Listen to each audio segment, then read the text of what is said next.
A week of memorials begins for Representative John Lewis. He's on fire! And the debate over the hot hand phenomenon. Next on PBS NewsHour Weekend. He's heating up! PBS NewsHour Weekend is made possible by Sue and Edgar Wachenheim III, the Anderson Family Fund, Bernard and Denise Schwartz, the Cheryl and Philip Milstein family, Barbara Hope Zuckerberg, Charles Rosenblum. We try to live in the moment, to not miss what's right in front of us. At Mutual of America, we believe taking care of tomorrow can help you make the most of today. Mutual of America Financial Group, retirement services and investments. Additional support has been provided by Consumer Cellular and by the Corporation for Public Broadcasting, a private corporation funded by the American people, and by contributions to your PBS station from viewers like you. Thank you. Good evening and thank you for joining us. The United States remains the center of the coronavirus pandemic, with new confirmed infections near record highs. There were more than 72,000 confirmed new infections yesterday, according to the Centers for Disease Control and Prevention. On average, the daily number of positive tests has doubled over the last month. There were more than 1,100 deaths reported in the U.S. on Friday for the fourth consecutive day. In total, more than 145,000 people have died since late February, according to researchers at Johns Hopkins. In hotspots like Florida, Texas, and Arizona, new confirmed cases are not spiking like they were in recent weeks, but nationwide cases are still rising in more than 36 states, according to data compiled by the New York Times. And nationwide, hospitalizations for the virus are near the record highs set back in mid-April. Worldwide, there are now more than 15.7 million confirmed cases of coronavirus and more than 640,000 deaths. In Brazil, President Jair Bolsonaro tweeted today that he's now negative for the coronavirus. Bolsonaro tested positive on July 7th after downplaying the severity of the pandemic.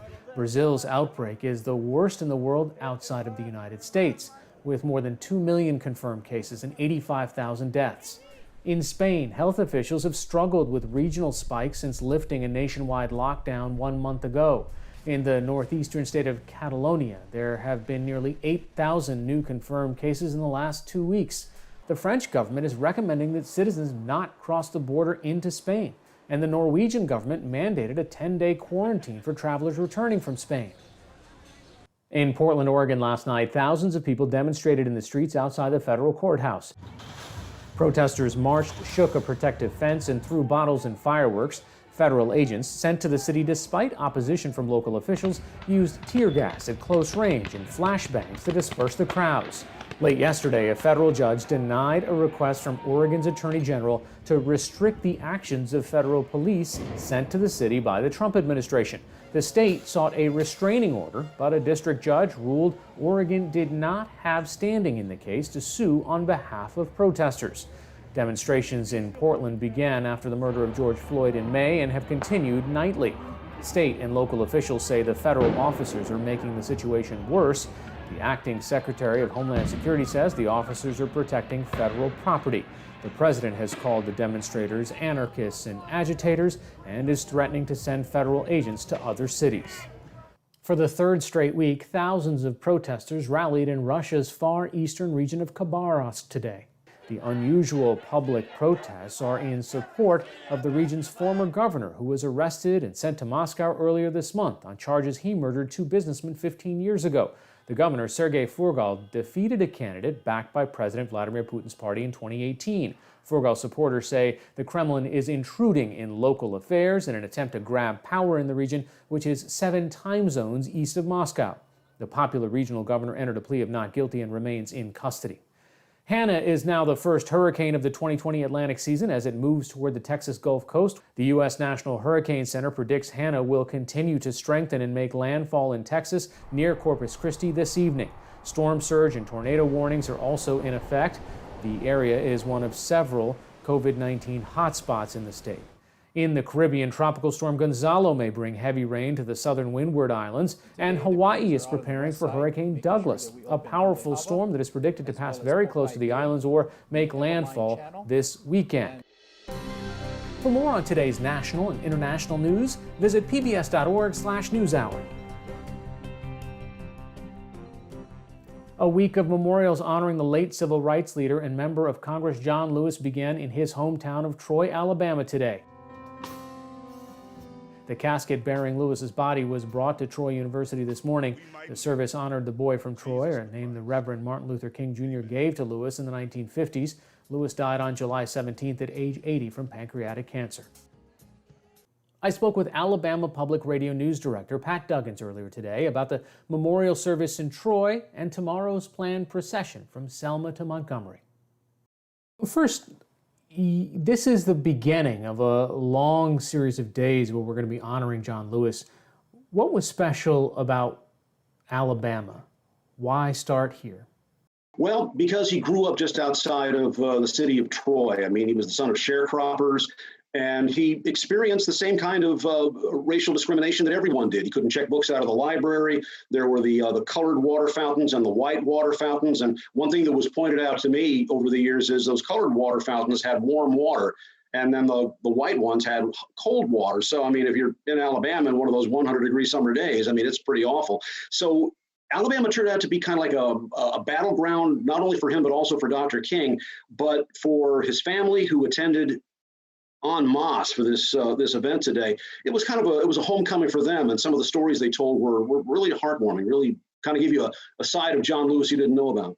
What struck you? What's an example of something that we are unlikely to hear when it comes to the sort of professional eulogies that might happen later in the week? Well, his sister confided that he was afraid of thunder and lightning. And no one ever called him John. I mean, if you wanted to know somebody who really knew John Lewis well, they always called him Robert. And then one time, because that's his middle name, and then one time his brother Henry was eulogizing him and said, you know, the first time that John was being sworn into Congress, up on stage, he threw me a big thumbs up. And then afterwards, I walked up to him and said, why'd you give me a thumbs up from? And John said, man, we've come a long way from Alabama, haven't we? So what all is planned in Alabama now after this service that we saw today? Well, there's going to be a service tonight at Brown AME Church in Selma, which is one of the marshaling areas for the voting rights marches that John Lewis took part in 1965 when he and the others were attacked on the Edmund Pettus Bridge. Then tomorrow, there's going to be a procession over the bridge, which is where Lewis and all of his friends wanted to go, you know, during the fight for voting rights. And then tomorrow, also, there's going to be a moment where he's laid in state at the Alabama Capitol. Then on Monday, he'll be people will be able to pay their respects at the U.S. Capitol. And then on Wednesday, he comes back to Atlanta, and he'll lay in state there, and then he'll be interred during a family-only affair just outside of Atlanta. What's been the reaction like from his birthplace this past week? Well, if you ask his family, it was kind of like a homecoming. I mean, there was singing during the memorial ceremony today. There was dancing. I may be being a bit of a curmudgeon, but it struck me that the event started at 10 a.m. Central Time sharp, and it took 17 minutes before the first African-American person got to talk. So you've got that going on. You've got the head of Troy University saying, "Oh well, back in the day, we wouldn't even allow him to enter the university, and later on, we gave him an honorary doctorate. How about that?" The state troopers that were part of the attacking squad in 1965 during Bloody Sunday were the ones now looking over his casket, which is obviously draped with the American flag. So one small sign of how things have changed. But then I read an Associated Press account while I was getting ready for this interview about how the police chief at Troy University was suspended because he went on social media and said that George Floyd contributed to his own death. So things are changing, things are not changing. It's kind of glacial, and unfortunately, John Lewis didn't see it to its fruition. He got a lot done, but still clearly a lot left to do. Pat Duggins, Alabama Public Radio. Thanks so much. Thank you, Hardy.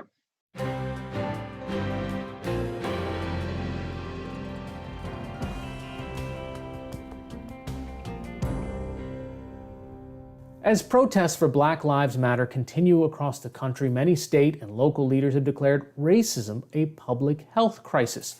This comes as coronavirus cases are disproportionately impacting communities of color. One of the many institutions facing a reckoning of sorts is the healthcare system itself. I spoke recently with Dr. Rhea Boyd, a California-based pediatrician and public health advocate who says structural racism in the healthcare system is only compounding the public health crisis. This pandemic and also our reckoning with race has brought a couple of different big ideas together, which is that there are unequal health outcomes for Americans based on the color of their skin. How does the healthcare system play in to these inequities? You know, that's a really critical question, and it's not one that we often ask. But our healthcare system and how it distributes resources to populations based on their racial and ethnic identities absolutely shapes the racial health inequities we see emerging generally and right now in the pandemic. One example of that is the insurance marketplace. Our healthcare system offers you healthcare based on your insurance access. But we know that that access tiers the quality of care that patients receive, and there's been data to suggest that it racially segregates the care that patients receive. Those are examples of how business models in healthcare drive broader inequities, and there are reasons why we need universal healthcare in the United States. You know, we have heard about, for example, maternal mortality statistics for Black women and how they're worse. I mean, what are the systemic failures that get Black women to a position where that outcome, well, I guess really isn't paid attention to enough? But when you think about it throughout the life cycle of a person of color in America, what are those gaps that we take for granted?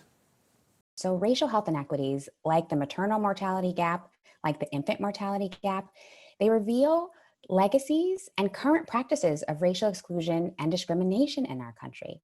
They reflect who has access to safe environments, clean water, fresh air, and who doesn't.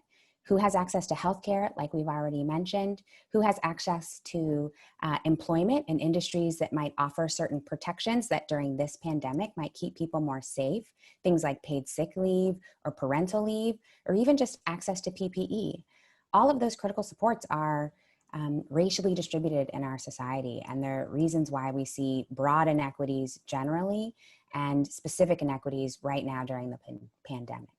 During the pandemic, what we've also seen is a disproportionate amount of impact on healthcare workers of color. What can we do to try to restructure a workforce that, well, kind of relies on the labor of all Americans, but it seems that some of the tasks that are at higher risk or putting these people at higher risk are falling disproportionately on people of color?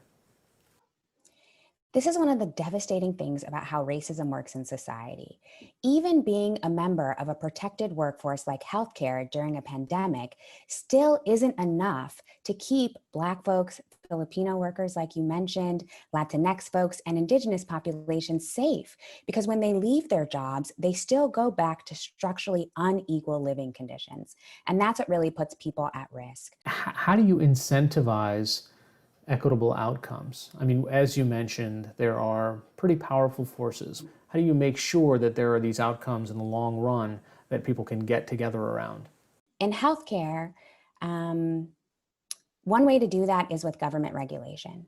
I think government regulation is one of the hallmarks of anti-discrimination advances throughout society, that you need the government to say that certain things are allowed and certain things aren't allowed, that certain things are rights and other things are privileges.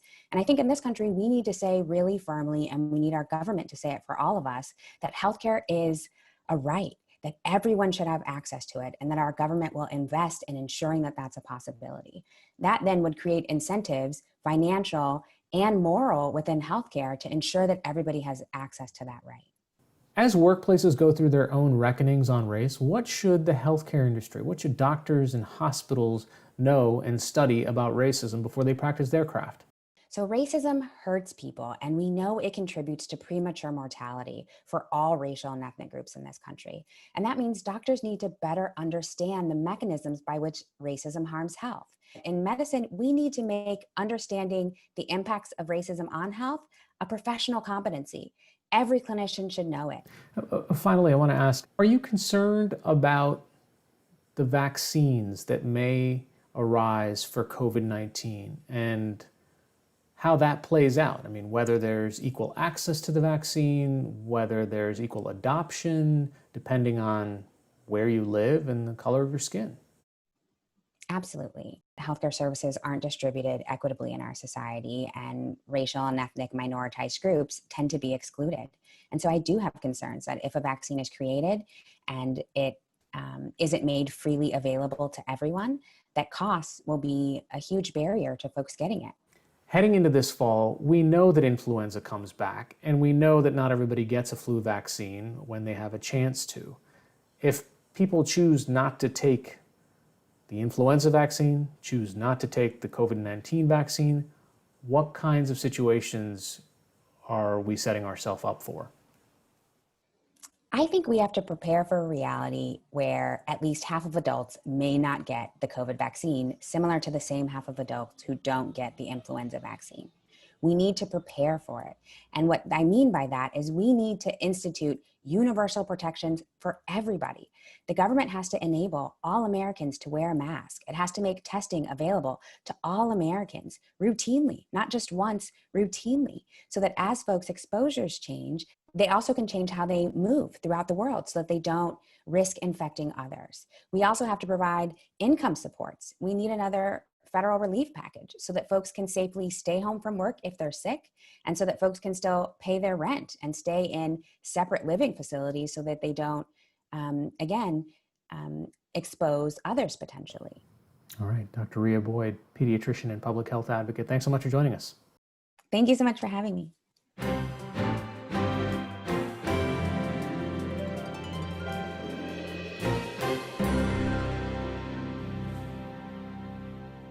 Sports in the United States are finally back, sort of. Baseball kicked off an abbreviated 60-game season this week, and basketball starts today with the WNBA, followed by the NBA later this week. Players, staff, and media are quarantined, everyone is tested for COVID-19 regularly, and the games are being played with no fans in attendance. But the extraordinary circumstances of this season won't change a familiar phenomenon. Players will go on streaks where they just can't seem to miss. Athletes will tell you the so-called hot hand is undeniable, but how do you know when you have it? And crucially, does it even exist? In a new book, Wall Street Journal reporter Ben Cohen chronicles the research behind these streaks, and in this interview, taped right before the NBA season shut down in March, we started by talking about a virtual court. In the 1993 video game NBA Jam, teams of two play a souped-up, exaggerated version of basketball. But there was one feature of the game that basketball fans everywhere recognized. After a player made 3 shots in a row, he could not miss. He's on fire! We wanted to get to that point where we heard those 3 magical words. This game was seductive to kids of a certain generation, and part of it was because of the hot hand. That's the name of Ben Cohen's recent book, which delves into a question that has vexed economists and psychologists for decades: whether the hot hand exists. He's heating up! While Cohen says that NBA Jam codified the hot hand for a generation of video game players, for many sports fans, its existence is as simple as watching the Golden State Warriors Stephen Curry. Cohen covers the NBA for the Wall Street Journal, and he writes about a night in February of 2013 where Curry seemingly could not miss. That guy is hot. Curry for 3. Wow! Curry made 11 of his 13 three-pointers, finishing the night with 54 points, the most he has ever scored in one game. Curry's legendary hot hand that night helped propel him to superstardom.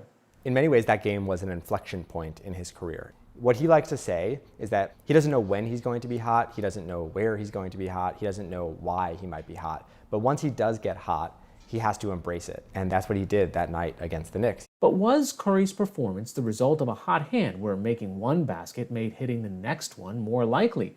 Or are we seeing patterns where there might just be a statistical anomaly? There is a real generational debate about whether there is such a thing as the hot hand. And all of that started with the publication of a paper in 1985 with this counterintuitive conclusion, which is that there is no such thing as the hot hand. It's simply a misreading of randomness. Psychologists Thomas Gilovich, Robert Vallone, and Amos Tversky had Cornell University undergraduates shoot baskets from where they statistically made about half of their shots. They also used data collected by the Philadelphia 76ers during the 1980-81 season. It was the only team in the NBA that kept track of consecutive shots during games. Not too long ago, even just the basic chronology of basketball shots was this mother lode of data. And what happened once they analyzed that data was that they showed that you were actually no more likely to make your next shot after making 2 or 3 shots in a row. Cohen says the findings by 3 academics did not necessarily change the minds of the basketball world. One lucky reporter actually got to tell the great Boston Celtics coach Red Auerbach about this paper. And Red Auerbach sort of sneered and says, like, what is this? I don't care about these professors. Like, they make a study. I couldn't care less. And that was generally the view among basketball players because we'd all felt the hot hand, right? We'd seen the hot hand. And here were these professors coming along and telling us there was no such thing. Cohen details how this is not just a phenomenon among athletes. From investors to gamblers to even artists, success often appears to come in bunches. But thinking you see a streak when you might just be seeing a pattern in randomness can also have negative consequences. That is one of the central points of the original paper. Not only is there no such thing, but believing in the hot hand is a costly illusion. Cohen writes about a 2016 study that looked at hundreds of thousands of asylum decisions by immigration judges.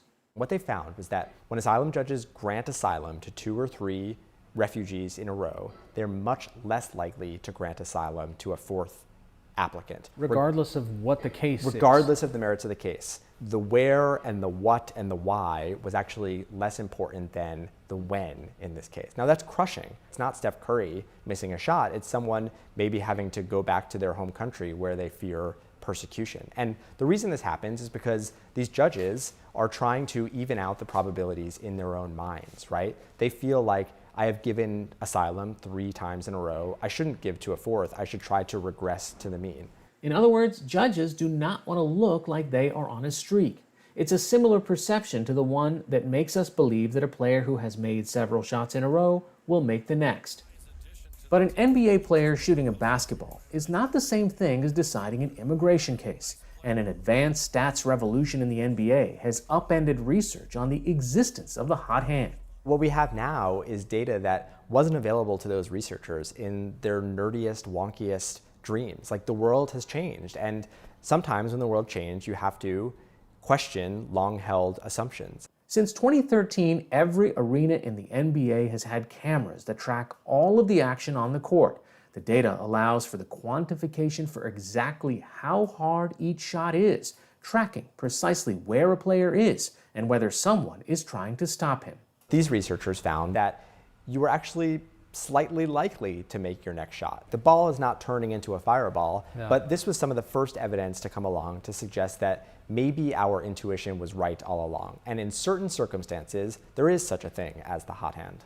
This tracking data is not the only update to research on the hot hand. More recent evidence of its existence has come from a counterintuitive finding by 2 economists using coin flips. What they found was that if you flip coins in a sequence and you take the probability of getting a heads or a tails after another heads or a tails, it's actually not 50%, as we have been conditioned to believe forever. It's actually closer to 42 or 43%. It's mind-boggling. It's kind of trippy math. Even people who have looked at this paper and studied it and peer-reviewed it and published it have trouble wrapping their minds around it. But if you think about that in terms of the hot hand, it means that when you're shooting 50%, you're actually exceeding probability, right? You are, as they might say, on fire. And everybody admits this for 35 years because it's very counterintuitive mathematically. It's a finding that made national news when it was published as a working paper in 2015. And it's caused the living authors of the 1985 paper, which said there was no such thing as a hot hand, to re-examine their original findings. They're still experimenting with the hot hand. I was up at Cornell to see a shooting experiment in a basketball gym, not unlike the one that happened 35 years ago. So where this data leads us, I don't think any of us quite know yet, but they are some of the people who are most anxious to find out.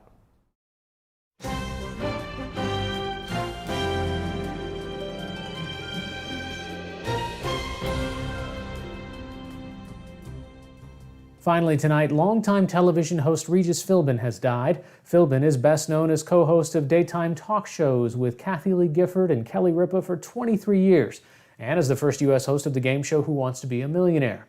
In a statement, his family said Philbin died Friday night of natural causes. He was 88 years old. That's all for this edition of PBS NewsHour Weekend. For the latest news updates, visit pbs.org/newshour. I'm Hari Srinivasan. Thanks for watching. Stay healthy and have a good night.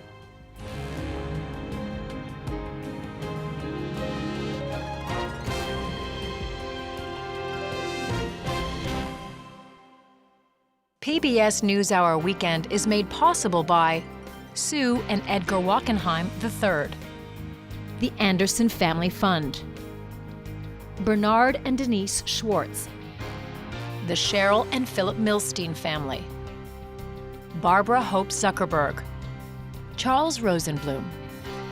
We try to live in the moment, to not miss what's right in front of us. At Mutual of America, we believe taking care of tomorrow can help you make the most of today. Mutual of America Financial Group, retirement services and investments.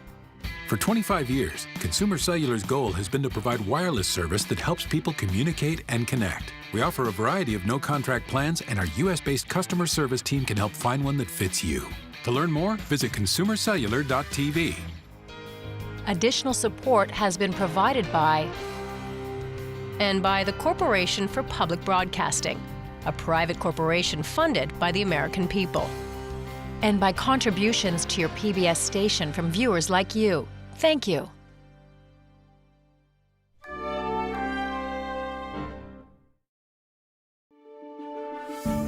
You're watching PBS.